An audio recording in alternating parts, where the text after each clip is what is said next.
So 1 year ago, I got my hands on the Asus Rog Ally. It immediately became one of my absolute favorite pieces of tech that I'd basically ever used ever, right? Being able to have roughly a PS4 equivalent handheld gaming console in my hands that was not only just a gaming console, but also portable Windows PC, right? Being able to bridge the gap between like my leisure time, being Spider-Man, swinging through New York City, and then the next minute being able to boot up my job's clientele software for the therapy clients that I work with as a clinical therapist, right? And being able to bridge that gap was amazing. That being said, everything about the Ally absolutely was not perfect way back when.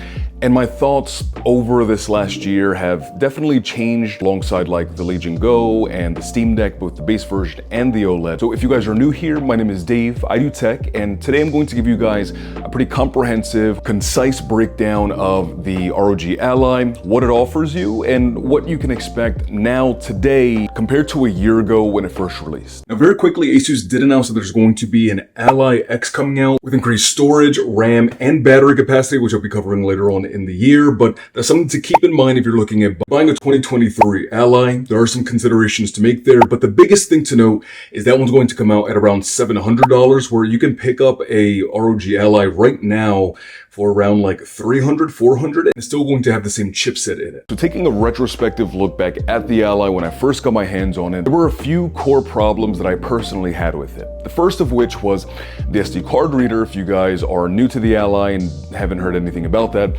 essentially your SD card reader during use could like implode and basically would fry your SD card, including the game that you had on it and your save data and all of that stuff. Asus for a long time did not address this officially at all, although recently I sent emails out to people with Asus accounts and ROG Allies, basically saying they acknowledge it, they're sorry, and that they're extending the manufacturer's warranty. So if you do have that problem, just make sure you have your RMA and the other applicable information, send it in, they'll take care of that for you. Personally, thankfully, I never had that problem, but it's because I never used the mini SD card reader.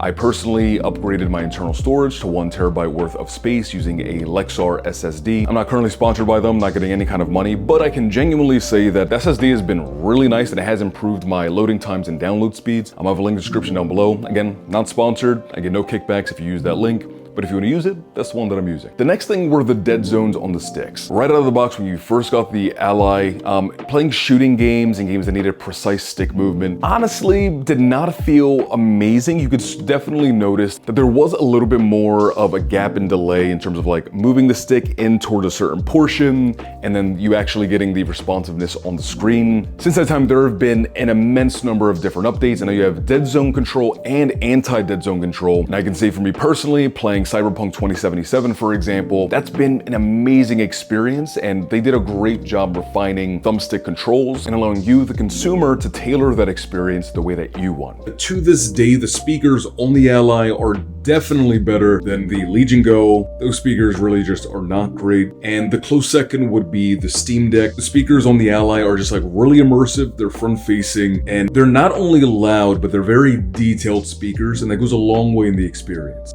To go alongside that, I mentioned Cyberpunk 2077. Gyroscope support was not something that was available initially, if I'm remembering correctly, but now it is here, and not only does it work, it's really comprehensive, and in my experience, it works much better than say like the Legion Go, which I love a lot of things about that device. On the Legion Go for a long time, you turned it on and it was just on all of the time, where on the Ally, I have it toggled for my M1 button here. So essentially when I'm playing, the gyroscope is not on, and when I aim, I can tap the modifier button down here. It'll turn on my gyroscope, I can line up my shot, shoot, and then unclick it. Or you can have it so the gyroscope is only on when you hold this button down. There's a lot of fine-tuned control and customization that Asus allows you to have that you don't really see on, say, like the Legion Go, for example.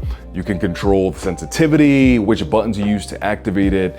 It's amazing. Personally, for me, using the Ally and playing Cyberpunk 2077, that's something that enhanced the experience for me, much like on the Steam Deck, where you can turn on your gyroscope with like the touchpad. That experience over there is really good also. But that's something that is definitely a plus here that also was not here at the time of release. Another thing that absolutely sucked during release was like the suspend, resume, sleep, power button option here on the Ally. The resume function on the Steam Deck is by far superior to that of the ROG Ally and the Legion Go. Press the button, it sort of enters that sort of suspend mode, and you hit the button, And you're right back in the game. The device would still be like running in the background and draining all of your battery, and it would just like run and kill your battery in the background.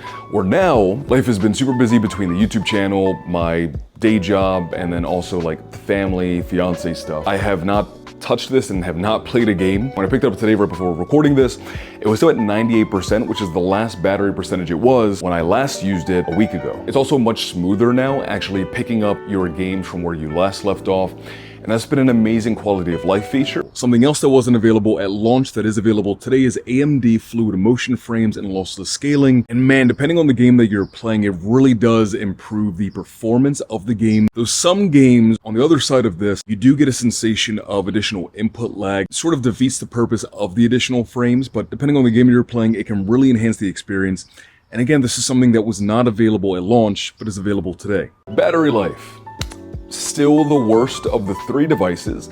That being said, it's worse than the Steam Deck just because the Steam Deck is not pushing out the graphical fidelity that you're getting over here on the Ally. The screen and the 120 Hz VR display are exceptional on the Ally. It looks amazing and crisp and detailed and smooth, and you're outputting higher graphical fidelity than on the Steam Deck. So yes, you are getting better battery life on the Steam Deck. And so at the higher end, I don't think it's a fair comparison because the Steam Deck maxes out, I think, at around like 15 watts. This can go up to 25, 30. That being said though, the Steam Deck does do better at like those lower power profiles where you're still getting better battery life out of the Steam Deck than the Ally. It's just a bit better optimized for that experience. But compared to say like the Legion Go, that is a larger device with a larger display, the same chipset, yes, a larger battery.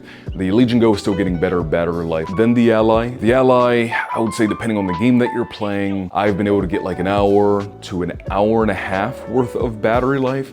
But the hour and a half worth of battery life is really when I'm playing games either like not at the maximum graphical and frame rate capabilities that this is capable of outputting, or if I'm playing more like those mid-range sort of indie games, is really when you're getting more battery.